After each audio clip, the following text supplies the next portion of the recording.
¿Cómo están amigos de Videos Bolivia? A continuación les presentamos la siguiente noticia. Sigue en la controversia el exministro de Defensa de Evo Morales, quien esta vez explica si las filas del movimiento al socialismo y él mismo tienen algo que reprocharse internamente. También se refiere al sistema de justicia en Bolivia y manifiesta que es un basurero total y que los 14 años de Evo Morales en el poder en Bolivia no fueron suficientes para hacer las reformas necesarias a la justicia boliviana. Escuchemos las palabras del exministro de Defensa de Evo Morales y luego continuamos. De lo que fue ese momento crítico del 2019, el mes de noviembre. Don Javier, más allá de lo empantanado que está el debate y la controversia política, yo quisiera consultarle algo más integral. Bueno, yo espero, don Javier, que cada una de las partes en todo este conflicto haga una evaluación propia conciencial y asuma el tamaño de responsabilidad que tiene por lo que ha ocurrido en el país. Porque de seguro unos y otros tienen una parte tiene una vela en este entierro, ¿no? Más grande, más pequeña, no lo sé. Pero más allá de eso, don Javier, si queremos mirar ya de manera más integral el bosque de nuestra historia y no solamente un árbol, don Javier, yo quiero consultarle lo siguiente, en esa línea. ¿Qué pasa con los políticos? Creo que hay cosas que no las entienden, don Javier.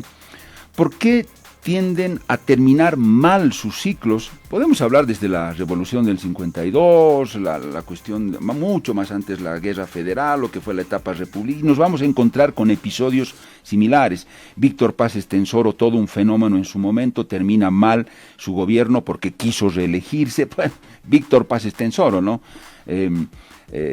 Luego viene la etapa del neoliberalismo, don Javier, que vuelve a Bolivia. Luego, bueno, las dictaduras también acabaron mal, ¿no? Los dictadores pensaron que podían hacer lo que les daba la gana en este país y terminaron purgando una condena de 30 años sin derecho a indulto en Chonchocoro. Estoy hablando de Luis García Meza, que en paz descanse. Terminaron mal cuando podían haber llevado adelante una transición no tan sangrienta, ¿no? Entran los neoliberales, don Javier, han estado casi cerca de 20 años en el poder y terminaron mal. La gente los sacó a patadas, la caída de Gon y todo lo demás. Entra el proceso de cambio con mucha esperanza, entre ellos me cuento yo, don Javier, como un boliviano que tenía mucha esperanza en eso, pero también por lo menos el ciclo de Evo Morales acaba como acaba. Mal, con una convulsión social, no sé si por un mal cálculo político, el tema de la reelección nuevamente se da cuenta, don Javier, cíclico en la historia del país. Don Javier, le pregunto, ¿qué pasa con los políticos en nuestro país de izquierda y de derecha? ¿Qué es lo que no están terminando de entender en lo referente al ejercicio del poder, ya sea de una u otra ideología? ¿Qué dice don Javier? Bienvenido, lo escuchamos. Hola, pues un gusto estar con ustedes nuevamente y un saludo también a toda la audiencia que nos escucha y nos ve. Bueno, mira, yo creo que este análisis hay que empezarlo, tú lo decías, pero yo lo ratifico, lo suscribo, y es el hecho de que no creo que haya una sola persona que vivió el año 2019-2020 que pueda decir de que no tuvo nada que ver con lo que pasó. Porque los incidentes en el 2019, el 2020 nos involucraron prácticamente a todos, ¿no? Absolutamente a las personas que se movilizaban por un bando o por otro bando, los medios de comunicación que también tomaban partido, incluso las instituciones, ¿no? Las instituciones como la policía, las Fuerzas Armadas, etcétera, ni hablar del órgano electoral, la justicia. Yo creo que todos, como tú decías, tuvimos algo que ver en aquel momento, y por eso es importante la reflexión hoy, ¿no? Por eso es importante de que todos saquemos lecciones aprendidas, pero también tratemos de mirar hacia adelante sobre lo que pasó. Y bueno, vos decías lo de los políticos, ¿no? Mira, uno de los problemas permanentes respecto a los políticos es el nivel de madurez que alcanzan, ¿no? Porque no hay ninguna universidad que te saque licenciado, magíster o algo así en hacer política. Por lo tanto, esto es una construcción que una persona dedicada a la política la va haciendo poco a poco y un camino hacia la madurez que debería favorecernos a todos. Pero lamentablemente ese camino a la madurez significa anteponer los intereses colectivos a tus intereses. Y cuando comienzas una carrera política, los intereses que vas acumulando, propios, personales, partidarios, se comienzan a volver más grandes y más importantes que los intereses de la comunidad. Y ahí es donde un político ya comienza finalmente a trastocar todos los principios básicos, elementales y los valores con los que empezó a hacer política. Entonces, ¿qué hacer ante esos casos? Ante esos casos, lo que más nos puede ayudar es la institucionalidad, es decir, tener instituciones que le permitan al ciudadano ponerle coto a ese tipo de actitudes del político. Instituciones lo suficientemente sólidas, lo suficientemente estructuradas como para que el político, la ciudadanía no tenga que salir a las calles a reventar dinamita o a protestar durante meses, sino más bien que esas instituciones te permitan evitar de que los políticos lleguen a extremos. Y cuando hablo de instituciones, hablo por ejemplo, en el órgano legislativo, una reglamentación interna que te permita evitar o denunciar lo que puede pasar con un senador, con un diputado, con un presidente de una cámara, etcétera, etcétera. A nivel nacional te estoy hablando del órgano judicial, del Tribunal Constitucional, etcétera. No estoy hablando ni de la policía ni de las Fuerzas Armadas, estoy hablando de otro tipo de instituciones que pueden ayudar en esto. Y lo de la participación ciudadana, ¿no? Mecanismos de participación ciudadana que empoderen a la población más allá del partido político al que pertenece.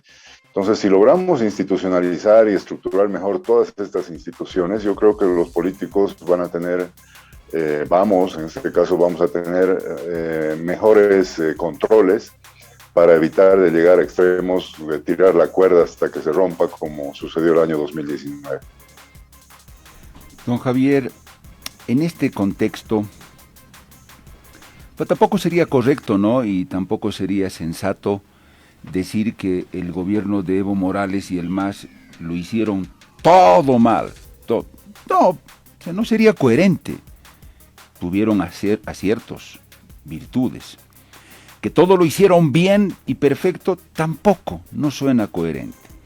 En ese escenario siempre de equilibrio, don Javier, yo le pediría a usted, bueno, usted es un político relativamente joven en cuanto a su trayectoria, no sabemos si usted va a seguir haciendo política todavía, y si sigue espero que lo haga muy bien, don Javier. En ese escenario, ¿qué le pasó al MAS, don Javier? ¿En qué se equivocó? ¿Cuál es el momento en el que hace clic la cosa, crash? Porque es un desliz, es como en el fútbol, ¿no? Un momento de distracción o un mal cálculo político, una mala decisión que puede tirar por la borda la legitimidad de un gran camino recorrido. Le estoy preguntando personalmente a Javier Zabaleta, como parte de ese gabinete y el análisis político que seguramente se hizo muchas veces en ese equipo, ¿dónde estuvo el mal paso, don Javier? Bueno, ya varios de mis compañeros dentro del MAS, en diferentes niveles, a nivel nacional, etcétera, ya lo dijeron, ¿no? Yo lo recalco, y es el hecho de que el referéndum del 21 de febrero de respecto a la reelección, si hay un pecado original que el MAS haya cometido es aquel, ¿no? Y es a partir de no poder resolver esa contradicción que se genera a partir de ese referéndum, el hecho de que ya evoluciona negativamente ese escenario y bueno, llega hasta donde llegó, ¿no? Pero mira, yo aquí hago una puntualización y es de que si bien lo del 21F de parte del MAS fue, lo que te digo, nuestro pecado original, no es tan ni acaba ni empieza ahí el problema central, ¿no?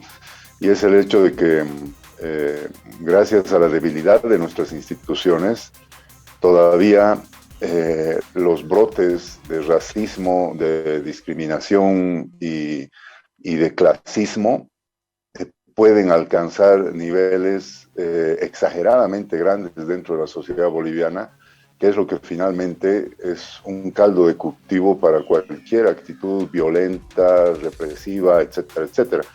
Entonces, podía o no suceder lo del 21F, pero lo cierto es de que no hemos, como sociedad, no hemos tenido la capacidad aún de sobrellevar o finalmente restringir al mínimo estos brotes de racismo, de discriminación, de violencia, que son los que finalmente encrispan todo, porque estoy seguro yo de que si no hubiera ocurrido lo del 21F, ¿tú crees que no hubiera ocurrido lo de septiembre, no?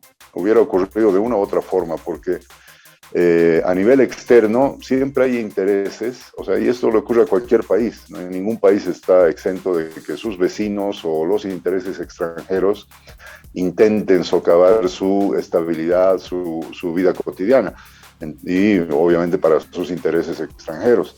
Entonces, siempre va a haber alguien afuera del país dispuesto a echarle gasolina al fuego aquí en Bolivia sobre algún problema que tengamos.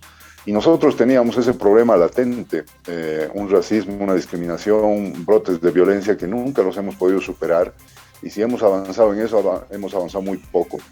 Y bueno, pues la chispa ahí, o el elemento disparador de esos problemas fue en este caso el 21F, pero yo estoy seguro que si no hubiera habido el 21F, cualquier otro error pequeño, grande o de la magnitud que sea, hubiera igual alimentado esas actitudes que te digo, racistas, discriminatorias, clasistas, etcétera, y con la agravante de que hay gente afuera del país también dispuesta a venir y echarnos gasolina aquí en el momento que haya una chispa. Como siempre decimos acá en el programa, no tanto ver el árbol, sino el bosque. Don Javier, en términos siempre de equilibrio, y de cordura y de sensatez, está bien, en el gobierno de Yanine Áñez han ocurrido cosas irregulares, vulneraciones de derechos humanos, delitos. La vergüenza del caso Murillo lo está demostrando, pero claramente, don Javier. Y que la justicia haga lo que tenga que hacer.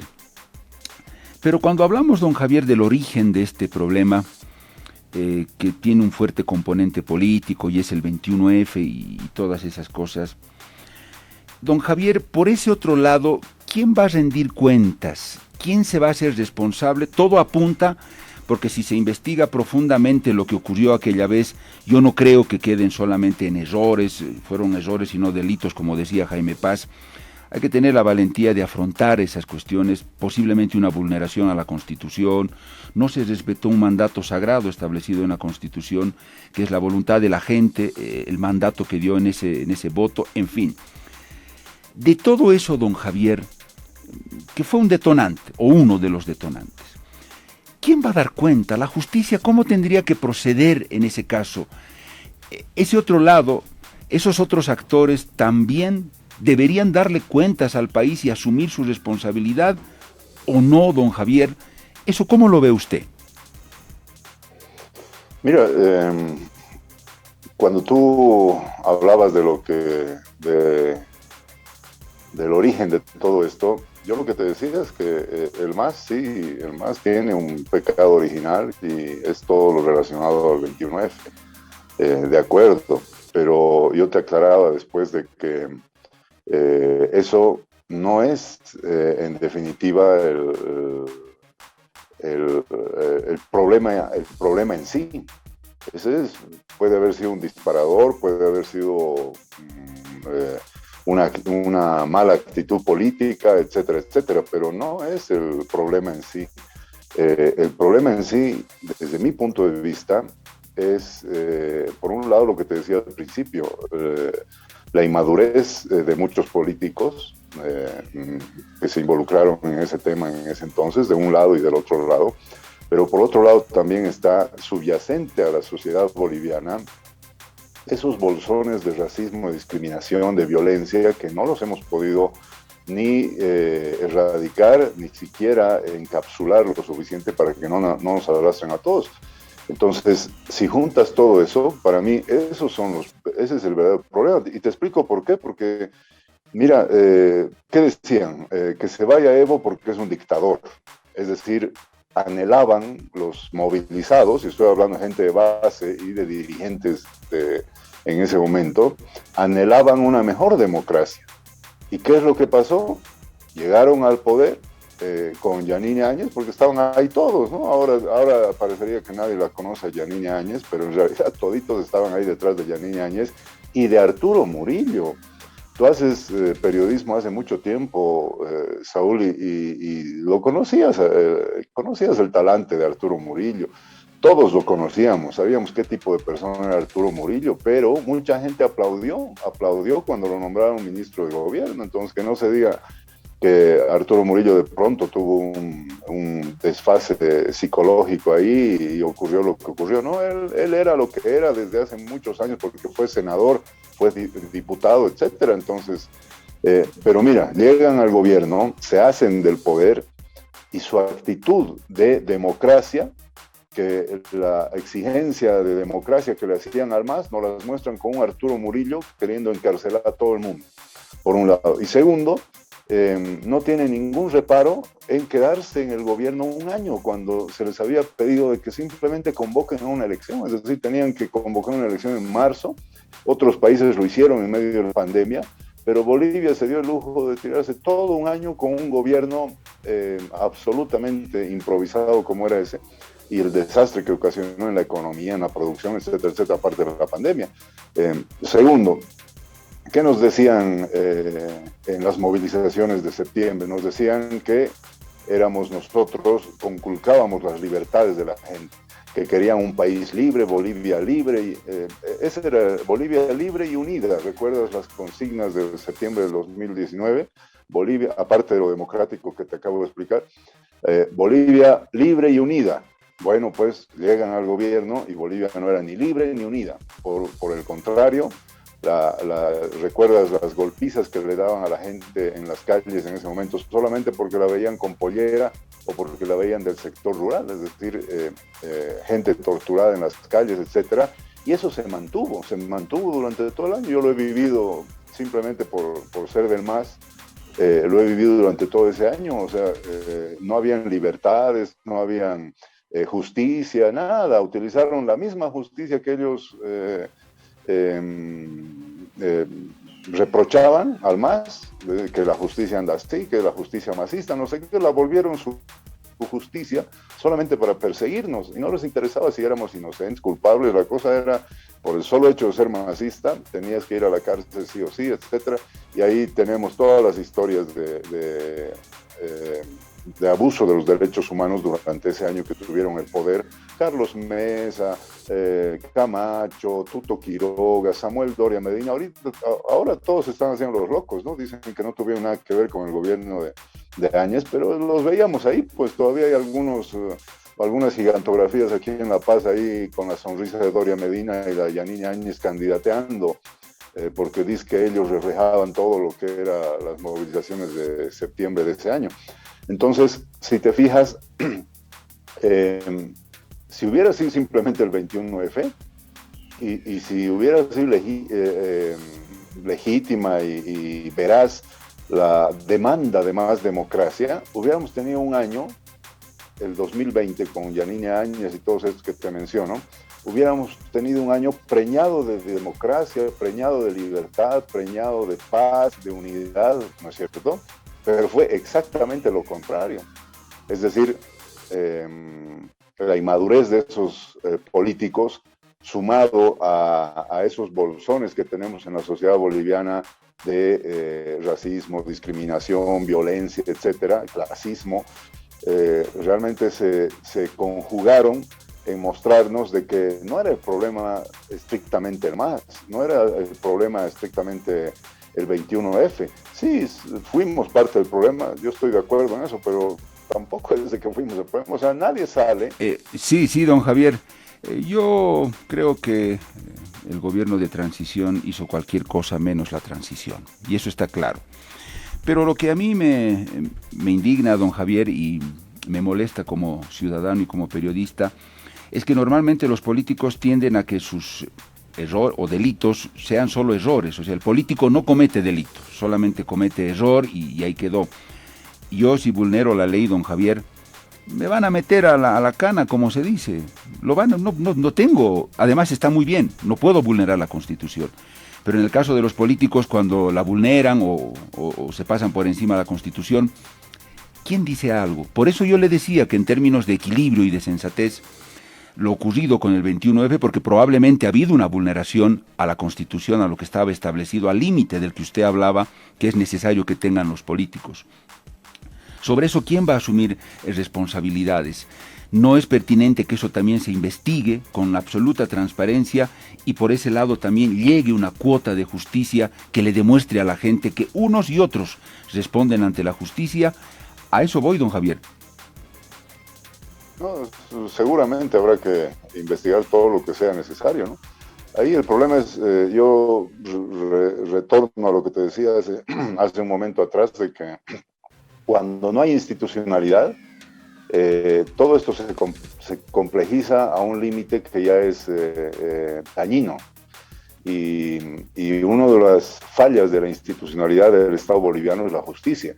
Es decir, no vas a poder dar con la pena que se merece cada actor delincuencial que hubo en todo esto, si la justicia sigue como está, ¿no? O sea, realmente es catastrófica la justicia boliviana, es un basurero el sistema de justicia boliviano.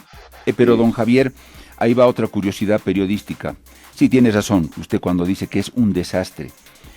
Pero en los 14 años de Evo Morales, don Javier, ¿por qué no se pudo con esa justicia? Tengo la sensación que la justicia es más fuerte, que los intereses que se juegan por detrás, o la cantidad de plata, o no sé qué finalmente, es tan poderoso que ni siquiera en el proceso con Evo Morales, los 14 años, don Javier, se pudo hacer algo, no se pudo nada. ¿Por qué es tan poderosa o tan poderoso ese círculo cerrado y vicioso? Bueno, mira, ese es uno de los temas pendientes que tenemos nosotros ya después de nuestros 14 años de gobierno. Creo que si algo tenemos de qué decir de que no lo hemos logrado, algo en lo que fracasamos, es el sistema de justicia, ¿no?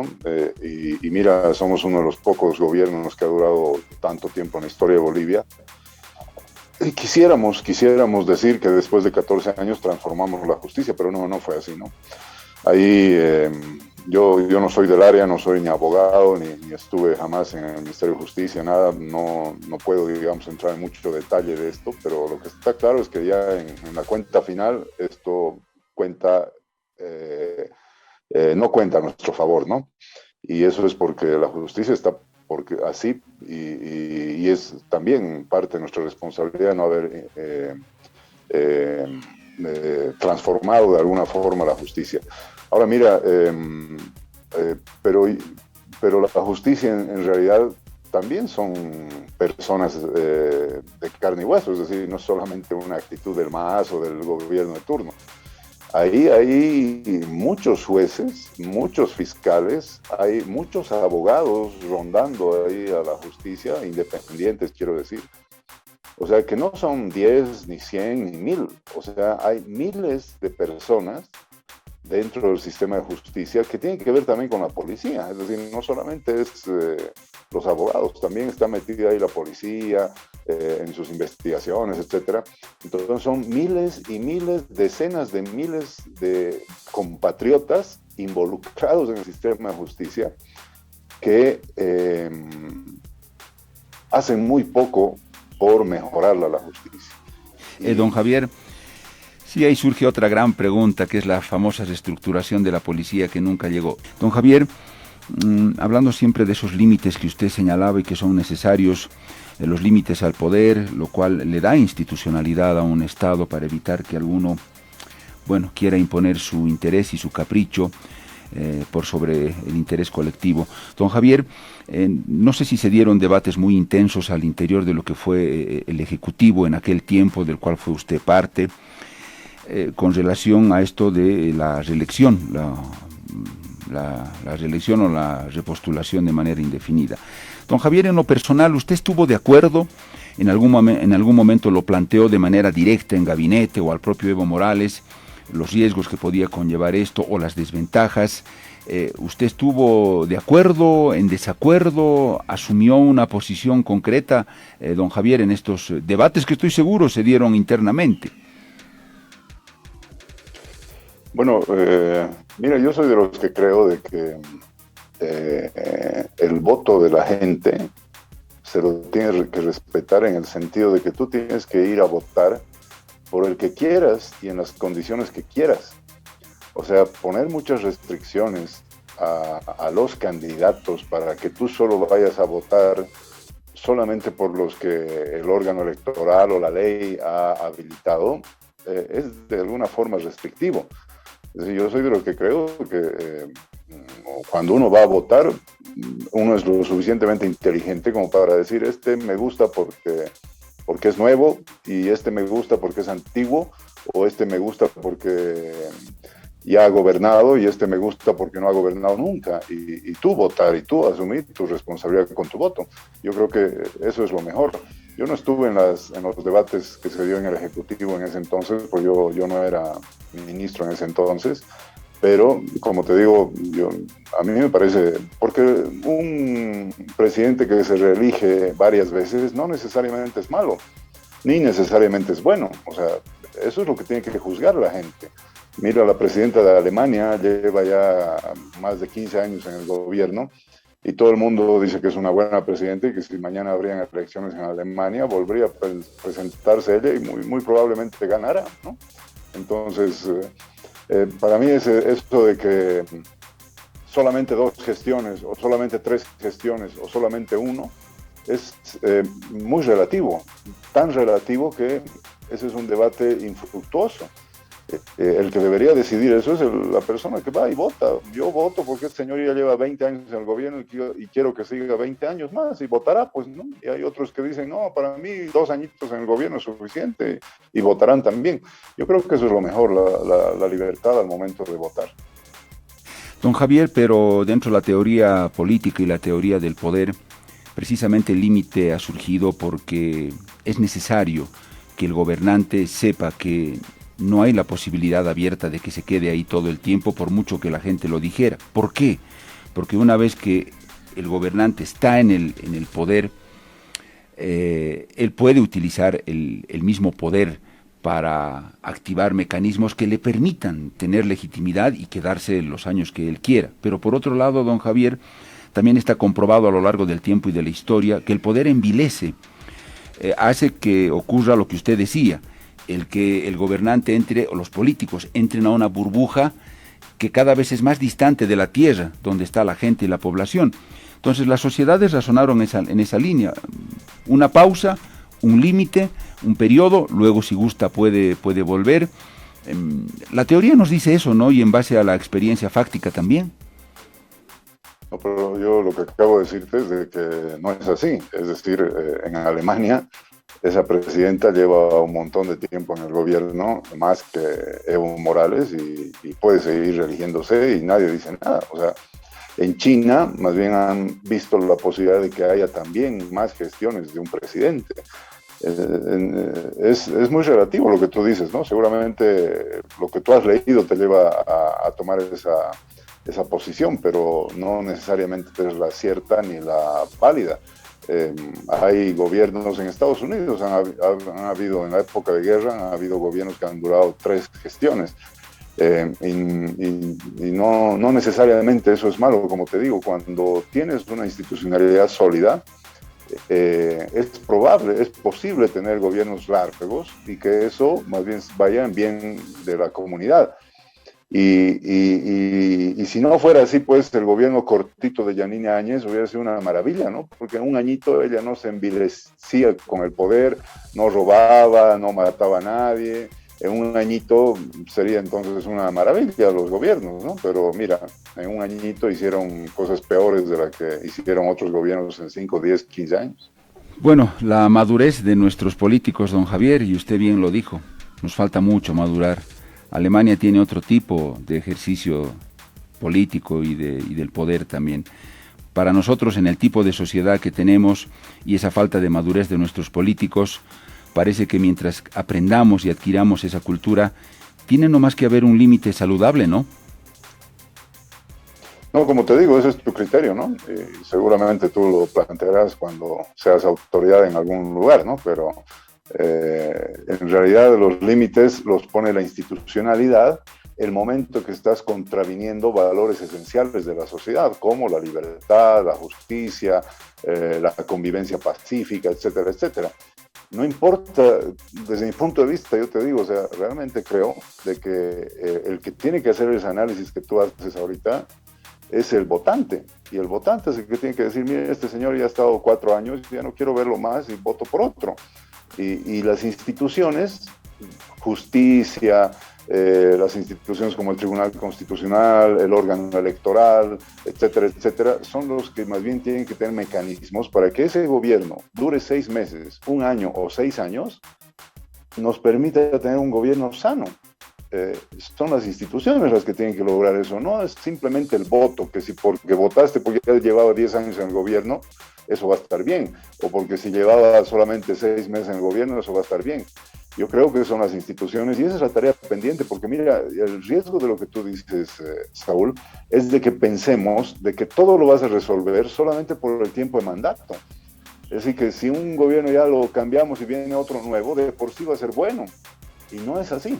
O sea, va a ser bueno o malo en la medida en que las instituciones alrededor de ese presidente o ese gobierno le permitan o no le permitan socavar las bases esenciales de un Estado, que es la libertad, la justicia, la convivencia pacífica, etcétera. Entonces, va a venir un gobierno de un añito, nuevecito, como el de Yanine Áñez otra vez, y todo el mundo va a votar porque es primera vez que viene, que no sé qué, que no es reelecto, no sé qué, y va a ser una barbaridad. ¿Por qué? Porque no tenemos instituciones que frenen ese tipo de cosas. O va a venir un gobierno largo, al que no le vamos a permitir ser nuevamente gobierno, solamente porque creemos que ese es el asunto esencial en la política o en la democracia boliviana. Y yo creo que no es el asunto esencial. De que es un asunto que hay que discutirlo y podemos zanjarlo, sí, pero el otro asunto es el que me preocupa a mí. ¿Cómo le ponemos freno a actitudes autoritarias, a actitudes prebendables, actitudes antipacíficas, etcétera, de gobiernos, más allá de que haya estado ya en el gobierno 10, 15 o 5 meses, ¿no? Claro, ya le decía yo, don Javier, monopolio más discrecionalidad es igual a corrupción. Ese es el gran problema, y se lo repito, le pasó a Víctor Paz Estenssoro, que quiso quedarse, no pudo. Y además los políticos en nuestro país, la práctica política con esa falta de madurez, don Javier, viene el uno y destruye todo lo que hizo el otro. No le importa darle continuidad. Somos así, y bueno, de pronto no es tanto que lo diga yo.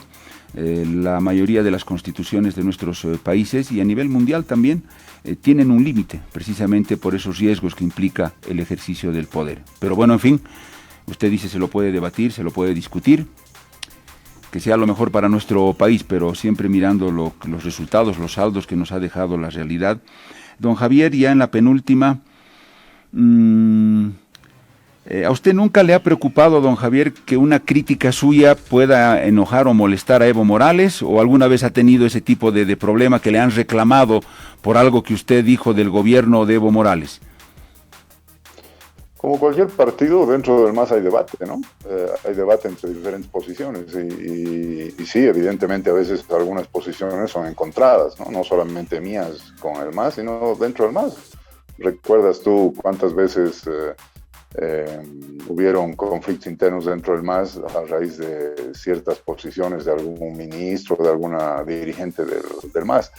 Entonces, de que sí, hay debate permanente, pero no, yo no soy de esos de que se asusta por decir algo, ¿no? Más bien creo que mientras lo digas tú de forma honesta y de forma transparente y cuyo objetivo sea únicamente el mejorar las cosas, hay que decirlas más bien, hay que decirlas las cosas y vendrá alguien más inteligente y te dirá, no, mira, estás equivocado y te convencerá pues de que estás equivocado y yo siempre he asumido cuando tengo una idea no tan inteligente frente a otras, ¿no? Así que no, la verdad, miedo de esas cosas, no, nunca, y sería una pena, ¿no? Que en algún partido te restrinjan el derecho a hablar, el derecho a disentir o ese tipo de cosas.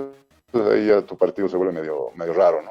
En su momento Álvaro García Linera dijo algo que les chocó, pero muchísimo a todos, incluidos a muchos masistas, cuando dijo, acá no hay libre pensantes, y el que diga lo contrario, ahí tiene la puerta. Queda claro que usted no comulga con eso, don Javier.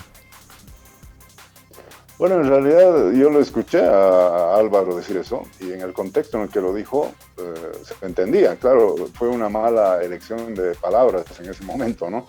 Pero él se refería a que sí, uno puede disentir todo lo que quiera, pero el momento en que el MAS toma una decisión y el MAS asume una posición, todos debemos actuar en consecuencia. Es decir, yo puedo creer que el cielo es rojo, pero si el MAS, después de un debate, después de un consenso, llega al acuerdo de que el cielo es azul, bueno, yo entonces debo asumir esa posición dentro del partido en un afán de disciplina y de coherencia, ¿no?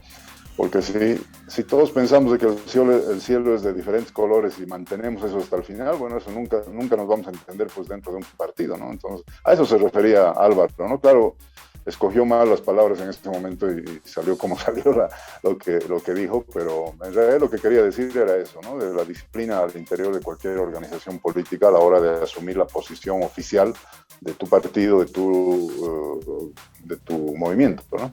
Cierro con esto, don Javier, y su evaluación me parece importante lo que usted vaya a responder. Personal también, por supuesto. Su evaluación, don Javier, de Evo Morales político. Evo Morales, el político. Error, virtud y defecto de Evo Morales, el hombre político, el que ejerció el poder. Virtud y defecto, don Javier, ¿los puede identificar?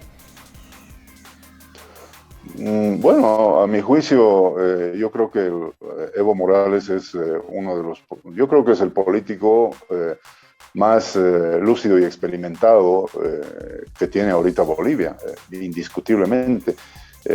Experimentado porque él no es un político que se ha hecho leyendo un par de libros o en una carrera de ciencias políticas. Evo Morales se ha hecho conduciendo sindicatos. Y eso no es una tarea fácil. Cualquier sindicalista que me está escuchando sabe, o sea, muchos líderes sindicales se autodestruyen en un sindicato pequeño y salir ileso, indemne de una trayectoria sindical ya es de entrada un gran potencial yo diría su principal virtud de Evo Morales. Por lo tanto, y haber estado de dirigente partidario ya del MAS en este caso, durante la crisis del gobierno de Sánchez de Lozada, luego haber resuelto la crisis que deja Carlos Mesa y Rodríguez Belcé, y haber sobrellevado un gobierno de izquierda después de 20, 25 años de gobiernos de derecha, con relativo éxito. Me refiero a las elecciones que se ha ganado en el MAS, hace de Evo Morales un líder extraordinario. y creo yo que en comparación a todos los demás políticos que hay en Bolivia en este momento, es definitivamente el que tiene más lucidez, más trayectoria, más experiencia. Ahora, de que tiene defectos como cualquier ser humano, los tiene, pues, ¿no? Y ahí esos defectos hay que tomarlos de la calidad de lo que son, es decir, hay defectos que a una persona la puede hacer totalmente desdeñable y hay otros defectos que a una persona la pueden, son defectos tan pequeños que finalmente los puedes pasar por alto. Eso ya será una evaluación de cada uno, ¿no? Pero de que tiene defectos, obviamente, ¿no? Nadie ha dicho que Evo Morales sea perfecto ni que no tuviera ningún tipo de defecto, ¿no? En la política, ¿usted no mencionaría uno de esos defectos que le llamó la atención? Bueno, uno de sus defectos es de que, mira, Evo cuando encara una labor, un objetivo, es, yo diría, es demasiado, o sea, le pone demasiada atención, es decir, llamémosle así, terquedad, ¿no? Y la verdad que obsesivo tal vez es la palabra. ¿Perdón? Obsesivo tal vez es la palabra. Es obsesivo y gracias a esa obsesión, mira, ha logrado muchas cosas para él y para el MAS y para el país. Recuerdas tú que cuando él llega al gobierno, mucha gente decía que se iba a caer en un par de meses, 3 meses, porque no iba a poder manejar la economía, por ejemplo, pero obsesivamente él se puso la tarea de mejorar la economía boliviana y un hombre como él que no sabía mucho de economía, resulta que ahorita maneja la economía mejor que otros técnicos. Entonces, sí es obsesivo y a veces esa obsesión también le juega en contra, ¿no? Don Javier, le agradezco por este tiempo, porque lo hemos escuchado, queríamos conocer su criterio sobre las cosas que le hemos preguntado, y es importante en este tiempo en el país tratar de poner todas las cartas sobre la mesa, pero todas, para luego lograr equilibrios, que la justicia ojalá haga su tarea como tiene que ser. Don Javier, le agradezco y cuando sea necesario lo convocaremos para seguir hablando de la vida política, social de nuestro país. No, con gusto pues, Saúl, y siempre es un placer estar con ustedes, con tu audiencia. Y bueno, yo todo lo que pueda aportar para mejorar las cosas en nuestro país y para hacer de una sociedad más mejor en Bolivia, yo siempre ahí estaré. Así que muchas gracias pues y un gusto. Javier Zabaleta, el exministro de Defensa. Esas fueron las palabras de Javier Zabaleta, el exministro de Defensa de Evo Morales, uno de los ministros de Evo Morales que fue uno de los últimos en presentar su carta de renuncia. Javier Zabaleta reapareció después de las últimas declaraciones del excomandante de la Fuerza Aérea Boliviana. Javier Zabaleta salió a dar también su versión sobre los hechos ocurridos en noviembre de 2019 y no quiso aceptar que buscar la reelección indefinida o los hechos ocurridos en octubre y noviembre de 2019 fueron errores al interior del movimiento al socialismo. No quiso presentar una autocrítica al interior de su partido, pero sí manifestó que el sistema judicial en Bolivia es un basurero, que los 14 años de Evo Morales en el poder no fueron suficientes para buscar la reforma de la justicia en Bolivia. ¿Qué opinan ustedes frente a las palabras del exministro de Defensa de Evo Morales, quien reapareció para dar su versión de los hechos y justificar las versiones de Evo Morales sobre el presunto golpe de Estado en 2019? ¿Qué opinan ustedes? No olviden dejarnos sus percepciones al respecto de las palabras del exministro de Defensa de Evo Morales, Javier Zabaleta.